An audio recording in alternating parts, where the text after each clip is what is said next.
Hello दोस्तों, नमस्ते, प्रणाम। मैं आपकी संगीता पटेल अपनी यूट्यूब चैनल में आप सभी का स्वागत करती हूँ। एक लचारी गीत है, कैसी लगे कमेंट में बताना।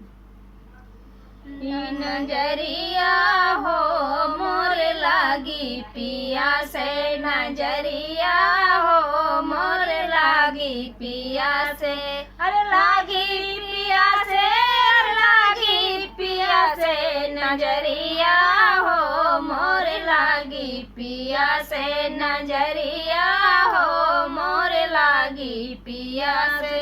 नैहर नगरिया तो नीक नहीं लागे, नैहर नगरिया तो नीक नहीं लागे। मनवा मोरा गुइया उठे उठे भागे, मनवा मोरा गुइया उठे उठे भागे। सुरत सुहागिन जब जागी यहाँ से, सुरत सुहागिन जब जागी यहाँ से, नजरिया हो मोर लागी पिया से, नजरिया हो मोर लागी पिया से। अलख नगरिया मोरे पिया जी की बखरी, अलख नगरिया मोरे पिया जी की बखरी। कौने डगरिया से पार हमें उतरी, कौने डगरिया से पार हमें उतरी। अरे रहने दिवस नहीं भूले दिया से, रहने दिवस नहीं भूले दिया से, नजरिया हो मोर लागी पिया से, नजरिया हो मोर लागी पिया से, लागी पिया से, लागी पिया से, नजरिया हो मोर लागी पिया से।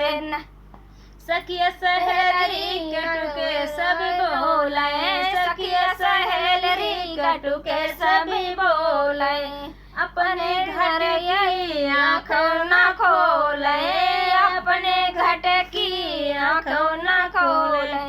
इनकर अंजोर सिर्फ बाटे जिया से, इनकर अंजोर सिर्फ बाटे जिया से, नजरिया हो मोर लागी पिया से, नजरिया हो मोर लागी पिया से।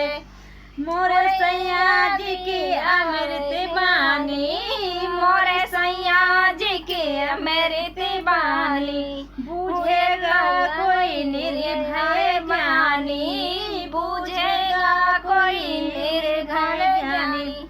गए हैं मजा के दिया लिया से, गए हैं मजा के दिया लिया से, नजरिया हो मोर लागी पिया से, नजरिया हो मोर लागी पिया से।